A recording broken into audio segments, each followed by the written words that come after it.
नमस्कार, आप देख रहे हैं न्यूज़ 24। मैं हूं विपनेश माथुर और इस बड़ी खबर पर लगातार हम बने हुए हैं आपकी टीवी स्क्रीन पर। दिल्ली के पूर्व उप मुख्यमंत्री मनीष सिसोदिया को देश की सर्वोच्च अदालत सुप्रीम कोर्ट ने सुप्रीम राहत देते हुए जमानत दे दी है। दिल्ली के पूर्व डिप्टी सीएम मनीष सिसोदिया को जमानत मिल गई है। 17 महीने बाद सुप्रीम कोर्ट ने मनीष सिसोदिया को जमानत दी है। सीएम ऑफिस और सचिवालय जा सकते हैं, शर्तों के साथ जमानत दी गई है। ईडी ने सीएम दफ्तर सचिवालय जाने पर रोक की मांग की थी। ट्रायल में विलंब के लिए मनीष जिम्मेदार नहीं है, यह सुप्रीम कोर्ट ने कहा है। अगर ट्रायल नहीं हो पाया इसके लिए मनीष सिसोदिया जिम्मेदार नहीं है। दिल्ली के पूर्व डिप्टी सीएम मनीष सिसोदिया को जमानत से आम आदमी पार्टी में एक नई एनर्जी देखने को मिलेगी और खास तौर पर यह राहत इस वक्त में बहुत आम आदमी पार्टी के लिए, तमाम नेताओं के लिए बहुत जरूरी थी, जबकि दिल्ली के मुख्यमंत्री अरविंद केजरीवाल खुद जेल में हैं और सामने चुनाव हैं दो राज्यों के। एक हरियाणा है, उसके ठीक बाद दिल्ली में तो सरकार है आम आदमी पार्टी की, उसके बाद दिल्ली में चुनाव हैं। तो ऐसे में मनीष सिसोदिया का बाहर आना एक बहुत बड़ा बूस्ट है, एक एनर्जी है आम आदमी पार्टी के लिए। देखिए, शर्तों के साथ दी गई है जमानत जो है मनीष सिसोदिया को। प्रभाकर मिश्रा लगातार हमारे साथ बने हुए हैं। प्रभाकर, एक होप तो जगाई है जमानत ने कि आम आदमी पार्टी के जिस तरीके से नेता भी कह रहे हैं कि अगर मनीष सिसोदिया को जमानत मिल गई दोनों केस में, ईडी और सीबीआई में, तो फिर जल्द ही जो हम सत्येंद्र जैन की बात करें या मुख्यमंत्री अरविंद केजरीवाल की बात करें तो वो भी बाहर आ सकते हैं।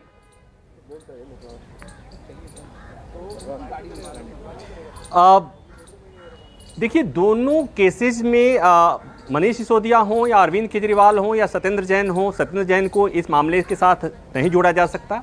मनीष सिसोदिया और अरविंद केजरीवाल के मामले को जोड़ा जा सकता है, इसलिए कि एक ही मामले में दोनों बंद हैं। लेकिन ये दोनों के केस अलग हैं। 17 महीने हो गए मनीष सिसोदिया को जेल में रहते हुए और कोर्ट ने इस बात को, जब जमानत दिया है तो इस बात को कोर्ट ने अपने फैसले में लिखा है कि इतने लंबे समय तक जेल में नहीं रखा जाना चाहिए और इस आधार पर बार बार आप ये नहीं मांग सकते कि जमानत का विरोध नहीं कर सकते कि वो केस को प्रभावित कर सकता है। ट्रायल अगर समय से शुरू नहीं हुआ, ट्रायल समय से पूरा नहीं हो रहा है तो ये आरोपी की जिम्मेवारी नहीं है, ये जांच एजेंसी की जिम्मेवारी है। चूंकि ईडी और सीबीआई की तरफ से जो दलील दी जा रही थी, माफ कीजिएगा, उसमें यह दलील दी जा रही थी कि दरअसल मनीष सिसोदिया बार बार ट्रायल कोर्ट में अर्जी लगा रहे थे और उसके चलते ट्रायल डिले हो रहा था। एक बार ऐसी टिप्पणी ट्रायल कोर्ट ने भी की थी। ट्रायल कोर्ट ने उनकी जमानत अर्जी खारिज करते हुए ट्रायल कोर्ट ने बात कही थी।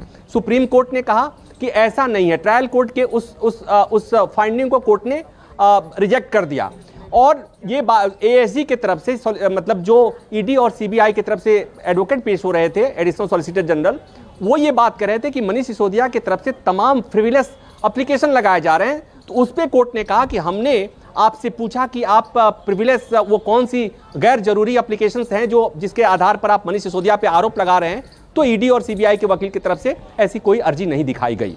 तो कुल मिलाकर ये कि मनीष सिसोदिया, एक बात और कि सुप्रीम कोर्ट में दूसरी बार जमानत याचिका आई थी और सुप्रीम कोर्ट में तब सॉलिसिटर जनरल ने कोर्ट के सामने कहा था कि इस मामले में जांच अंतिम चरण में है, जल्दी ही जांच पूरा कर लिया जाएगा, जल्दी इसमें ट्रायल पूरा हो जाएगा। तब सुप्रीम कोर्ट ने समय दिया था कि 8 महीने में आप ट्रायल पूरा कर लीजिए और तब मनीष सिसोदिया को कहा था उनकी याचिका, उसको जमानत देने से मना करते हुए कि अगर ट्रायल पूरा नहीं होता तब आप आइएगा और हम सुन लेंगे। जब दोबारा यहां पर मनीष सिसोदिया ने एप्लीकेशन लगाई तो सुनवाई के लिए जब मामला कोर्ट में आया तो ईडी और सीबीआई की तरफ से विरोध किया गया कि सीधे सीधे मनीष सिसोदिया आ गए हैं सुप्रीम कोर्ट, इनको ट्रायल कोर्ट होते हुए फिर हाई कोर्ट और फिर सुप्रीम कोर्ट आना चाहिए था। उस मामले पर सुप्रीम कोर्ट ने कहा है कि अगर ऐसा हम करते हैं तो ऐसा ही लगेगा कि सांप सीढ़ी का खेल चल रहा है, कि हम बार बार मनीष सिसोदिया ट्रायल कोर्ट से हाई कोर्ट और हाई कोर्ट से सुप्रीम कोर्ट आते हैं। सुप्रीम कोर्ट ने ही आदेश दिया था, पिछला आदेश था कि अगर ट्रायल समय पर पूरा नहीं हुआ तो आप सुप्रीम कोर्ट सीधे आ सकते हैं, इसलिए हम इस मामले में सुनवाई कर रहे हैं। दूसरी बात ये, पहली बात ये कि ट्रायल में विलंब हुआ, इसके लिए मनीष सिसोदिया जिम्मेवार नहीं है। इतने समय तक मनीष सिसोदिया सलाखों के पीछे रह चुके हैं, इसलिए कोर्ट ने कहा। दूसरी बात एक और महत्वपूर्ण कि कोर्ट ने कहा कि ट्रायल कोर्ट और हाई कोर्ट ने ट्रायल में विलंब को कंसीडर नहीं किया मनीष सिसोदिया की जमानत याचिका को अस्वीकार करते हुए। ट्रायल कोर्ट और हाई कोर्ट ने जो स्पीडी ट्रायल का अधिकार है उसको कंसीडर नहीं किया और सुप्रीम कोर्ट ने कहा कि मनीष सिसोदिया इस मामले में स्पीडी ट्रायल के यानी त्वरित न्याय के का जो उनका अधिकार है, मौलिक अधिकार है, वो उनको नहीं मिल पाया है, उसकी अनदेखी हुई है। तो कुल मिलाकर ये कि मनीष सिसोदिया को कोर्ट ने जमानत इस आधार पर दी है कि इस मामले में जांच एजेंसियों ने समय पर जांच पूरा नहीं किया, समय पर ट्रायल पूरा नहीं हुआ और मनीष सिसोदिया बिना ट्रायल के 17 महीने जेल में रह चुके हैं। इस बात को कोर्ट ने अपने फैसले में लिखा है। दूसरी बात ये, हाई कोर्ट और सुप्रीम कोर्ट पर भी सवाल खड़ा किया है कोर्ट ने कि हाई कोर्ट और सुप्रीम कोर्ट को इस बात पर ध्यान देना चाहिए, जो ये सिद्धांत है कि बेल किसी आरोपी का अधिकार है, उसका राइट है, तो उसको बेल को रिजेक्ट करना पनिशमेंट के तौर पर नहीं दिया जा सकता उसको। तो ये मनीष सिसोदिया के लिए अच्छी बात है। मनीष सिसोदिया सलाखों से बाहर आएंगे, उनकी पार्टी को फायदा होगा, दिल्ली में चुनाव होंगे, हरियाणा में चुनाव होने वाले हैं, उनको फायदा होगा। लेकिन सियासी तौर पर एक अलग तरह का बूस्ट होगा कि मनीष सिसोदिया को जानबूझकर 17 महीने जेल में रखा गया, क्रूशियल टाइम पर रखा गया। यह बात आम आदमी पार्टी कह रही है और जोर शोर से कहेगी, और केवल आम आदमी पार्टी ही नहीं कहेगी, बाकी ऑपोजिशन की पार्टियां भी कहेंगी। लेकिन सुप्रीम कोर्ट ने जो बात कही है महत्वपूर्ण यह है कि जांच के नाम पर, ट्रायल में डिले कराने के नाम पर किसी आरोपी को कितने समय तक सलाखों के पीछे रखा जाएगा। यह एक बड़ा सवाल है जो मनीष सिसोदिया के मामले में कोर्ट ने एक बार फिर रेखांकित किया है। हालांकि ऐसा पहली बार नहीं हुआ है।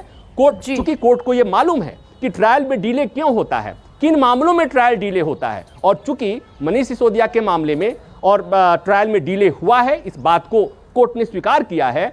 और अगर यह डिले हुआ है तो ट्रायल में डिले हुआ, इसका मतलब जांच में डिले हुआ था, फिर ट्रायल में डिले हो रहा है, तो इसके लिए जांच एजेंसी जिम्मेवार होगी। इसके लिए मनीष सिसोदिया को जिम्मेवार नहीं ठहराया जा सकता। हालांकि ट्रायल कोर्ट ने यह बात कही थी, सुप्रीम कोर्ट ने उसे नकार दिया। तो यह मनीष सिसोदिया के लिए सुप्रीम कोर्ट का ऑब्जर्वेशन, ये एक ऐसा ऑब्जर्वेशन है जिसको लेकर के ईडी और जांच सीबीआई पर सवाल खड़े होंगे। इसको लेकर खूब हो हंगामा मचने वाला है, खूब सियासत होने वाली है, इसमें कोई दो राय नहीं है। लेकिन बड़ी खबर यह कि 17 महीने बाद मनीष सिसोदिया एक बार तिहाड़ से बाहर आएंगे। मनीष सिसोदिया की जब तिहाड़ से बाहर आएंगे, एक सवाल और दर्शकों के मन में होगा कि अरविंद केजरीवाल के मामले में भी जमानत मिल गई थी, लेकिन उनकी जमानत रुक गई थी, स्टे हो गया था। क्या मनीष सिसोदिया के मामले में भी कोई अड़चन है क्या? तो मेरी समझ से अब कोई अड़चन नहीं है, क्योंकि ये जो मामला था ईडी और सीबीआई दोनों का मामला था और दोनों मामले में एक साथ सुप्रीम कोर्ट ने मनीष सिसोदिया को जमानत दी है। ठीक है प्रभाकर, आप हमारे साथ बने रहें, क्योंकि